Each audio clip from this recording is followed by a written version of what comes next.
Here, in this age of ruin and heavy horror, I see who's lurking behind the curtain to this grand spectacle of doom.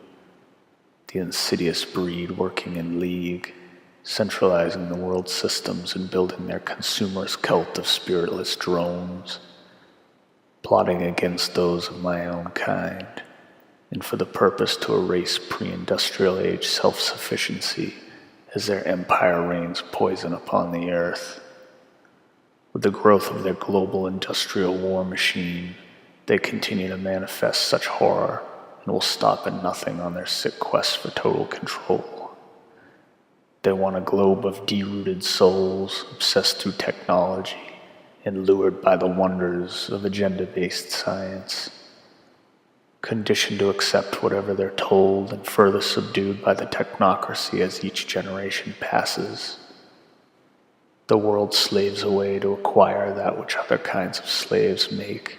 Factory chain stores and dehumanizing factory production lines. A downward spiral into the endless pit where the spirit would be gone forever. The global cabal scheming against those with disease who suffer.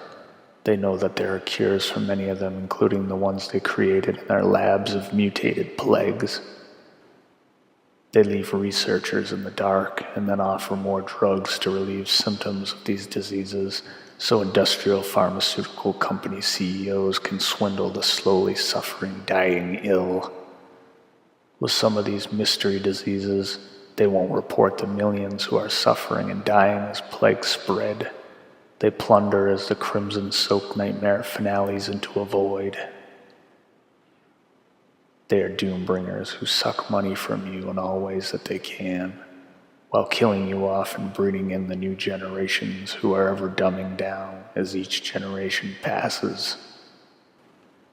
They are killing off the old ways, the old mindset linked closer to pre-industrial life, while branding the masses into the fast-growing technocracy.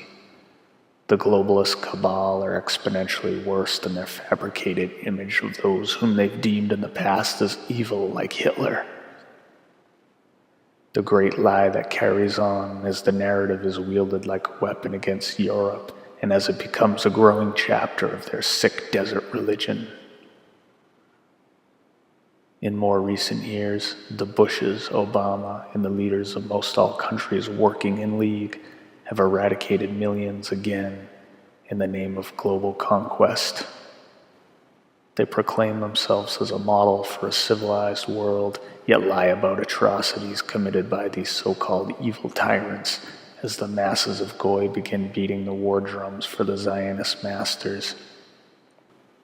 There were no babies killed in incubators when the Zog imperialized Iraq the first time, and then CIA and Mossad blew up the Twin Towers as pretext for war again.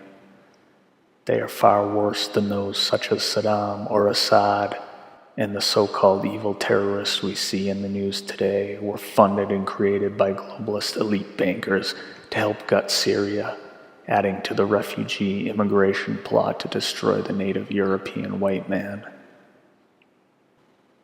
And for what is known and what I've said, I am a traditionalist who opposes such derooting of our race and culture. The globalists speak of diversity, yet they destroy diversity by derooting throughout the world. They take our European mythology and capitalize on it through corporate ventures, or they use it to defame us, pitting others against us within their multicultural grid. They jam all walks of life into their cities and towns to cause the sort of derooting they wish to achieve, with the racists to squabble and fight, to feel guilt. The elite want people to become lost with each other under the illusion that they're in harmony with each other.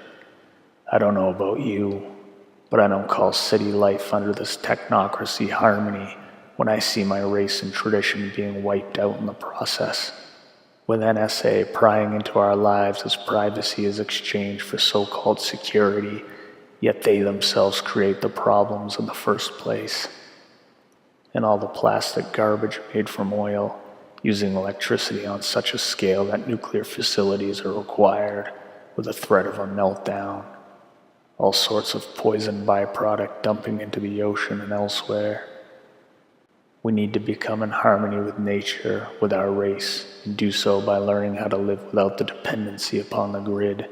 And we need to stop lusting over what it offers, for its byproduct is massive destruction, including race and culture. The bankers want you, and they're getting you. And if you're ignorant and can't handle it, they love it.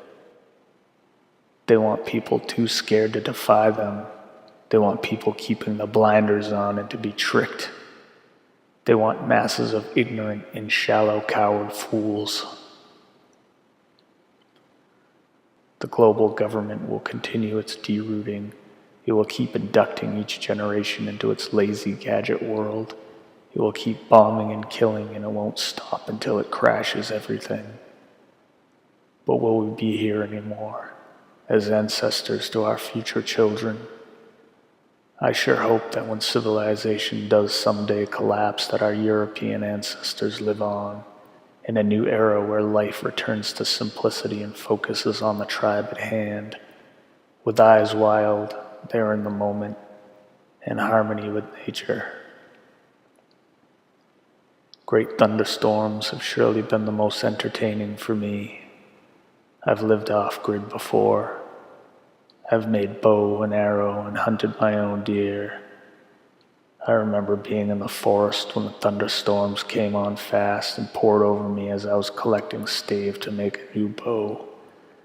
The cracking of lightning and the rolling of thunder. It was timeless out there, and I know now more than ever that my experiences can't be remotely touched by any form of global tyranny by the negative side of humanity's modern grid. We need ancient tradition. Hail Odin. I hope when you hear this, my brothers who are being led to the slaughter, that you will find the light to the right path and soon hail our ancient ones, our ancestors, as I do now.